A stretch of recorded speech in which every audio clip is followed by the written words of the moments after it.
com as duas grandes guerras, a situação mudou completamente. Em 1919, a Grã-Bretanha recebeu a terra em regime de mandato, com vistas ao estabelecimento de uma pátria para os judeus. Mas, por motivos políticos, apenas 75 mil tiveram permissão para entrar. Quando veio Hitler e exterminou 6 milhões de judeus e destruiu comunidades judias por toda a Europa, a única opção que tiveram foi se refugiar na Palestina. Contudo, a Grã-Bretanha os impediu de entrar ali. Dos que tentaram, muitos morreram. Foram enviados para campos de concentração. Como resultado da Segunda Grande Guerra, os britânicos perderam o mandato e os judeus penetraram na Palestina à força e estabeleceram um Estado independente. Isso foi o início do cumprimento de algumas profecias, como Ezequiel 34, 11 a 13.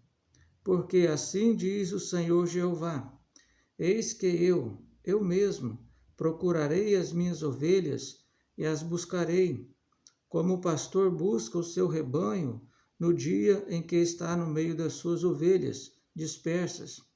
Assim buscarei as minhas ovelhas e as farei voltar de todos os lugares por onde andam espalhadas no dia de nuvem e escuridão. E as tirarei dos povos, e as farei vir dos diversos países, e as trarei à sua terra, e as apacentarei nos montes de Israel, junto às correntes e em todas as habitações da terra. O retorno e permanência dos judeus na terra, sem dúvida, teve a ação miraculosa de Deus. O modo como se estabeleceram e prosperaram foge completamente à lógica humana. No dia em que a ONU determinou o Estado judeu na Palestina, 14 de maio de 1948, já teve início grande conflito com seus inimigos. Poucos acreditavam que o novo Estado durasse 2 semanas. Como poderiam apenas 700 mil judeus mal armados prevalecer contra mais de 30 milhões de inimigos bem equipados? Os comandantes árabes já escolhiam até as casas em Tel Aviv que pretendiam ocupar. As tropas aliadas foram prometidas mulheres e todo o produto do saque, mas nada disso aconteceu. Após sua primeira investida com 6 tanques destruídos, de um total de 7, Gamal Abdel Nasser, comandante egípcio, se rendeu, prometendo vingança. Após tornar-se ditador do Egito, ainda em 1948, Nasser apoderou-se do Canal de Suez e ameaçou Israel, mas o primeiro-ministro Ben-Gurion atacou primeiro, somando-lhe mais uma derrota. Se recusando a aceitar a existência de Israel como nação, os árabes, alimentados pelo ódio, supridos com armamentos russos e liderados pelo ditador egípcio Gamal Abdel Nasser, em 1969 fizeram mais uma tentativa frustrada para destruir o Estado judeu.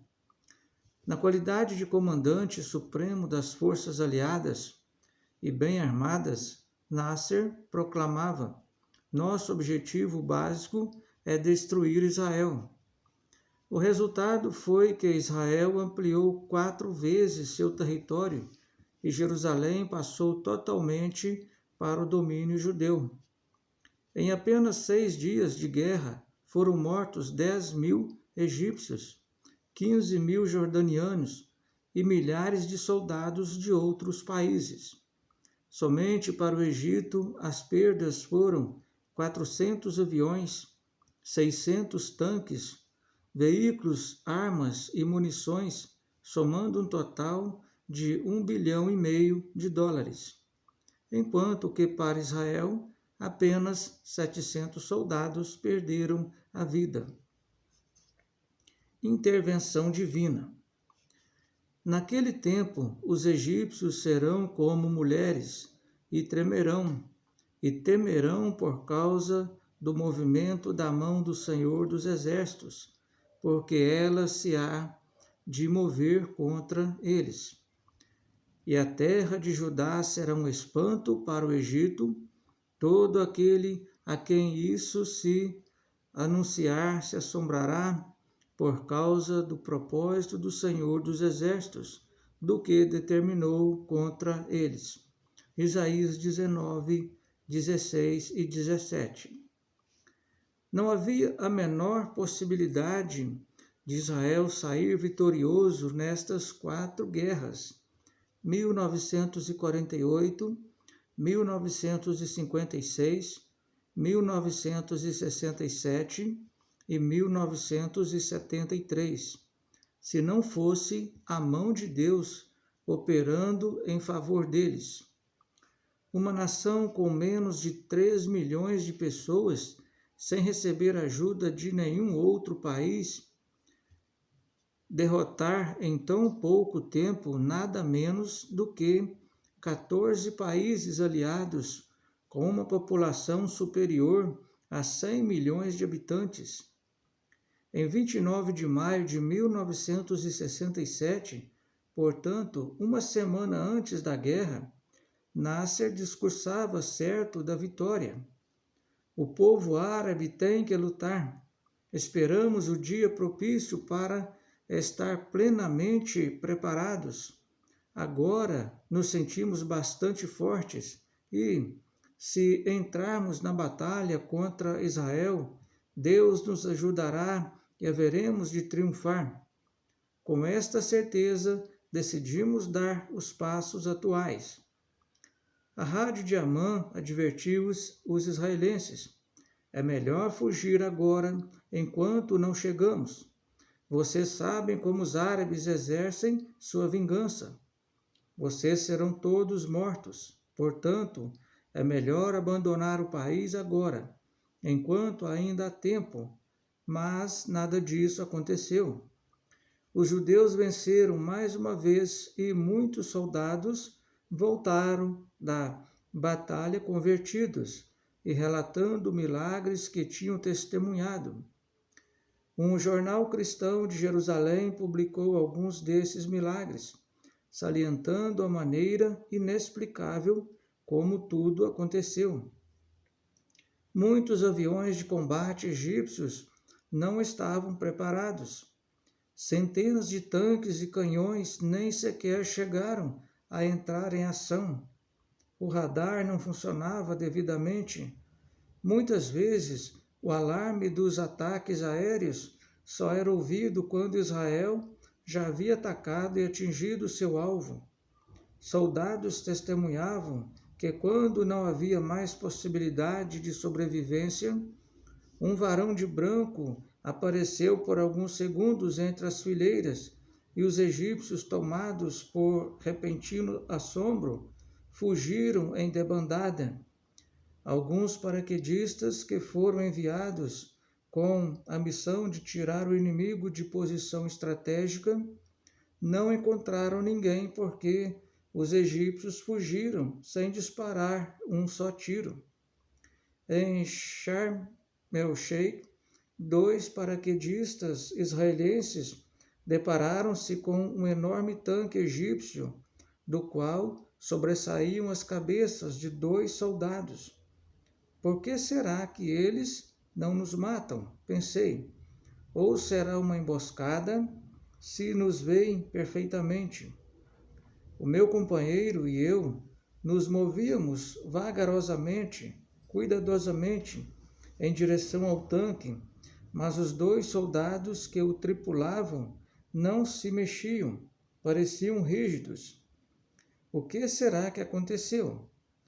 Contamos 18 soldados egípcios dentro daquele tanque, e todos estavam vivos e com saúde, e todos eles levantaram suas armas em rendição.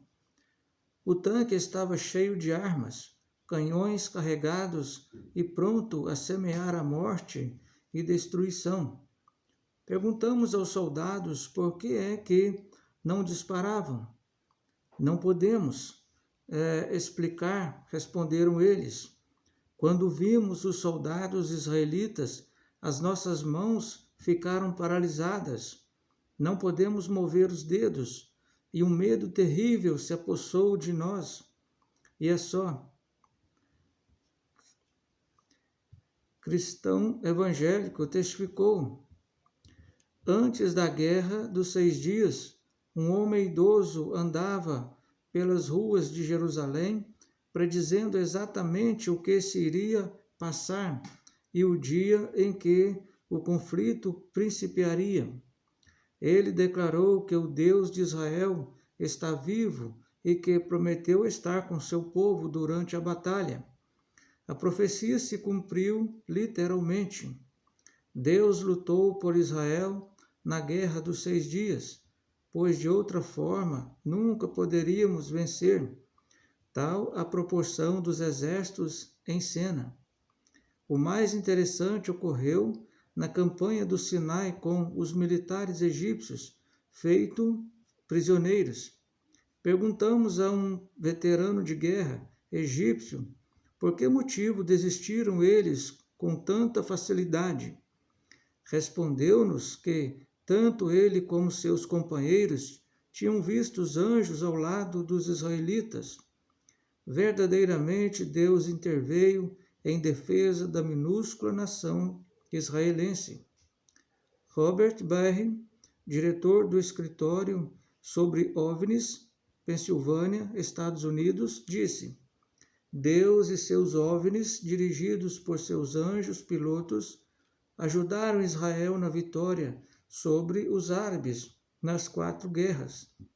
Também relatou que 1.000 soldados egípcios se entregaram a 100 opositores porque se viram rodeados por milhares de israelenses e por 10 tanques. Na guerra do Yom Kippur, 1973, não foi diferente. Os judeus, mesmo atacados de surpresa, assumiram completamente o controle da situação e quase apoderou-se do Egito se a ONU não decretasse um cessar-fogo às pressas por insistência do próprio Egito e aliados. Segundo cálculos do Instituto Estratégico Internacional, com sede em Londres, os aliados tiveram um total de perdas, 22.000 mortos e 66.000 feridos. Israel teve apenas 2.812 mortos e 7.500 feridos. Em tanques, as perdas foram 1.250 para os aliados e 800 israelenses. Em aviões, 106 israelenses, 415 para os aliados. Em número de soldados, foram 4.500 israelenses e somente a Síria, 45.000 homens. Outra fonte informou que somente o Egito lançou 700.000 homens, 2.500 tanques, 650 aviões e 150 baterias de mísseis antiaéreos. Mas nada disso adiantou, pois lutar contra o povo de Deus é lutar contra o próprio Deus. Um retorno parcial. Antes da Segunda Guerra Mundial, havia cerca de 20 milhões de judeus no mundo. Apesar de tantos terem sido mortos, hoje há mais ou menos essa quantia novamente. Destes, menos de 5 milhões vivem em Israel. Como a terra só produz quando trabalhada por eles, não teria como voltarem todos de uma só vez. A terra teria que ser preparada primeiro.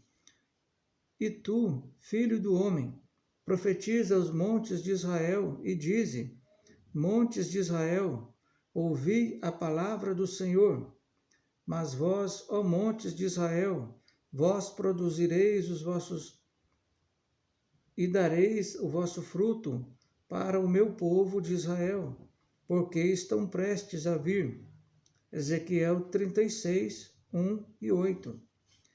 Havemos de fazer distinção entre as profecias que se referem à terra e as que se referem ao povo. Aqui, estas profecias se referem à terra. Montes de Israel, ouvi a palavra do Senhor. Assim que os judeus começaram a voltar e trabalhar na terra, as coisas começaram a mudar. Portanto, foram drenados, pântanos foram drenados, estradas foram abertas, jardins apareceram aqui e ali, conforme Isaías 35, 1. O deserto e os lugares secos se alegrarão com isso, e o ermo exultará e florescerá como a rosa. O deserto do Neguev está recuperando a cada dia. Em 1948, havia pouco mais de 4 milhões de árvores no país. Em 1977, esse número já havia subido para mais de 103 milhões. Também a flora de Israel está entre as mais ricas e variadas do mundo, com 2.250 espécies, enquanto a Inglaterra, por exemplo, só tem 1.700. Apesar da escassez de chuva, 50 centímetros por ano, e com solo molhado apenas 50 dias no ano, no Nordeste brasileiro, por exemplo, chove de 50 a 80 centímetros. O país é rico em ervas medicinais e flores do campo. Conta também com uma grande variedade de frutas. A horticultura está se expandindo cada vez mais em dimensão e diversificação, suprindo os mercados internos e fazendo exportações. Mas, apesar de tudo parecer estar indo bem, Israel perderá novamente a posse da terra, e esta cairá nas mãos de seus piores inimigos, os árabes. Existem muitas profecias sobre os judeus que ainda terão de se cumprir. Deus tem ainda um acerto de contas com eles. Eles terão que se sujeitarem aos termos da aliança. E vos tomarei dentre as nações, e vos congregarei de todos os países, e vos trarei para a vossa terra. Então espalharei água pura sobre vós, e ficareis purificados. E de todas as coisas imundícias, e de todos os vossos ídolos vos purificarei. E vos darei um coração novo, e porei dentro de vós um espírito novo. E tirarei o coração de pedra da vossa carne, e vos darei um coração de carne, e porei dentro de vós o meu espírito. E farei que andes nos meus estatutos, e guardarei os meus juízos, e os observareis, e habitareis na terra que eu dei a vossos pais, e vós me sereis por povo, e eu vos serei por Deus. Ezequiel 36, 24 a 28.